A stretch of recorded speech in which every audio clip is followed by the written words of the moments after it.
Hey, Eric here. This is the third part of a series of videos I've made on my drive from New Hampshire to California earlier this year. If you've been following my adventure so far, you probably already saw day one, which took me from New Hampshire to Northern Virginia, and day two, which took me all the way through Virginia and halfway across Tennessee.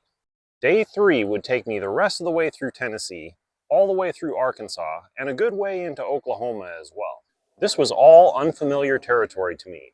I had never been to any of these places before. I was eager to see what lay in front of me.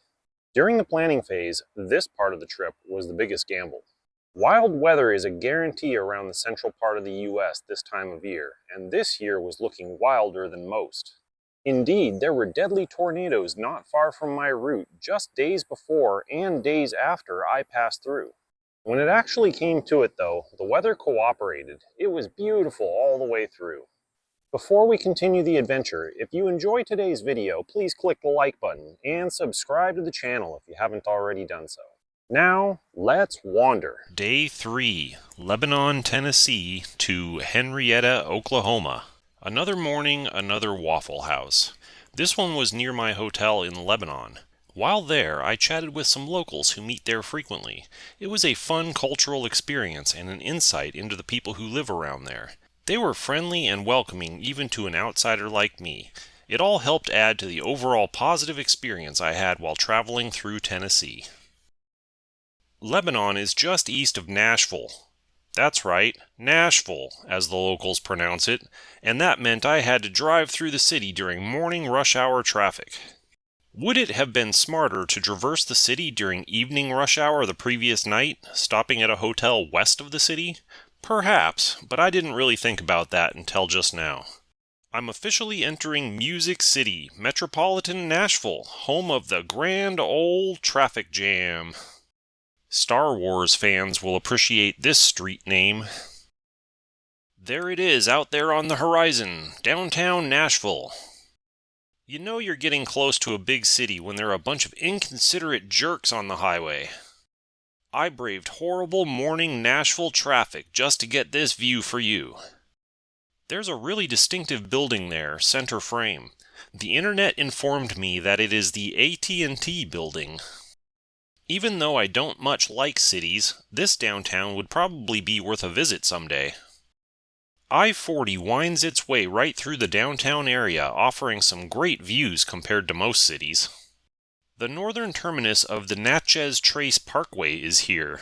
This historic road is actually a national park and goes all the way from here to southern Mississippi. I'd love to explore that someday. Ah, finally the open road again.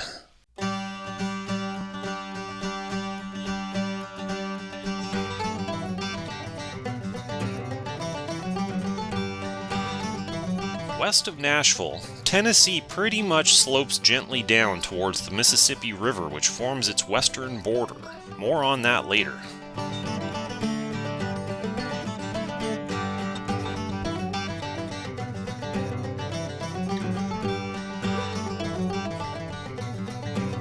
You can't see much water through the windshield, but this bridge crosses the Tennessee River.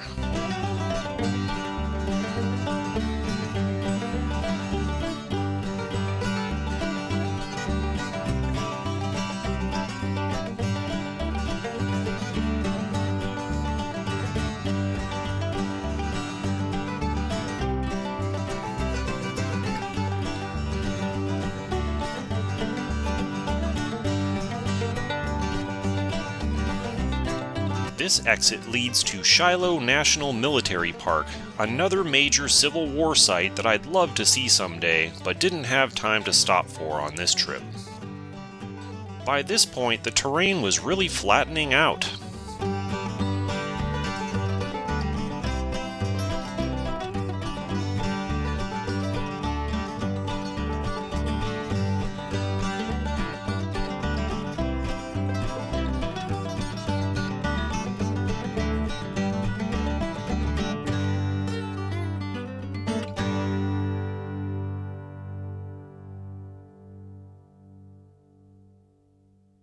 I'm approaching Tennessee's second biggest city, Memphis, home of blues music and civil rights milestones. I'd love to explore this place more fully someday. In honor of its Egyptian namesake, Memphis has a pyramid. Formerly an arena, it now houses a Bass Pro Shops superstore. And that's it for Tennessee. I loved this state, what little I saw from the highway, and will definitely be back someday. Now there's nowhere to go but up and over the mighty Mississippi River into Arkansas, another state I've never been to before. This trip has had its highs and its lows. I've reached a new low. The Mississippi River is the bottom of a great valley that drains the middle half of the North American continent. It's all uphill from here until the mountains of the west. This part of Arkansas was mostly low-lying wetlands and fields. Not much to look at if you ask me.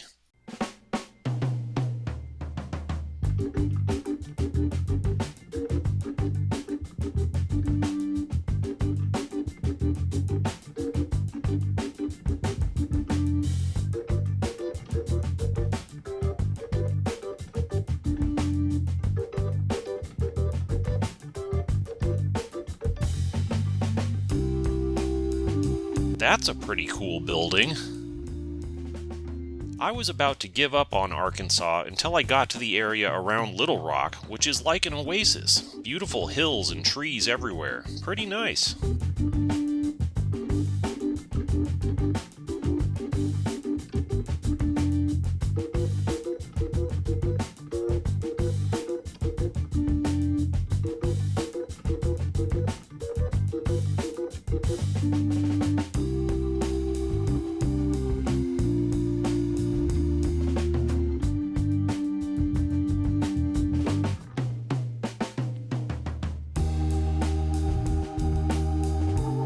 The western part of Arkansas was even better.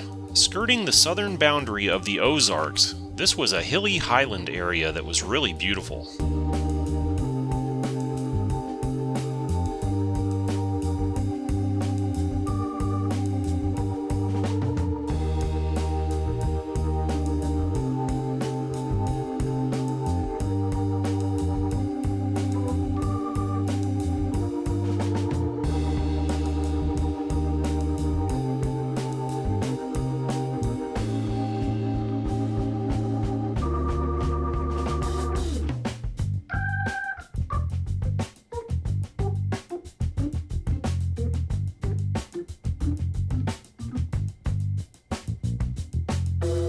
And Oklahoma! Not a state too many people would get excited about, but then, most people aren't dedicated wanderers.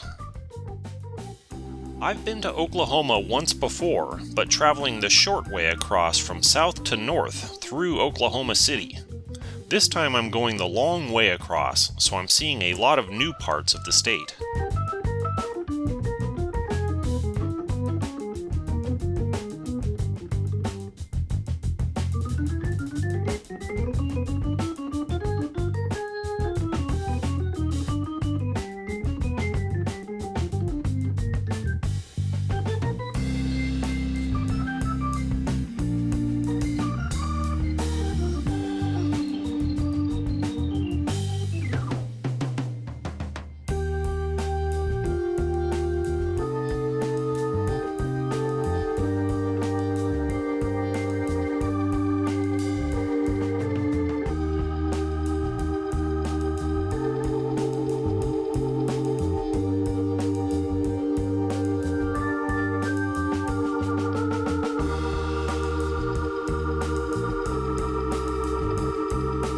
This is Lake Eufaula, a man-made reservoir and the largest body of water in Oklahoma.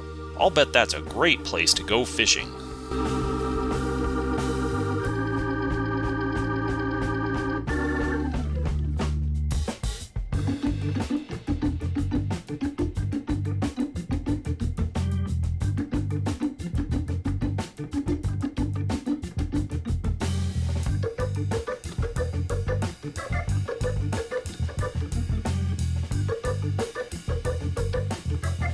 My stopping point for the night is just ahead, Henryetta.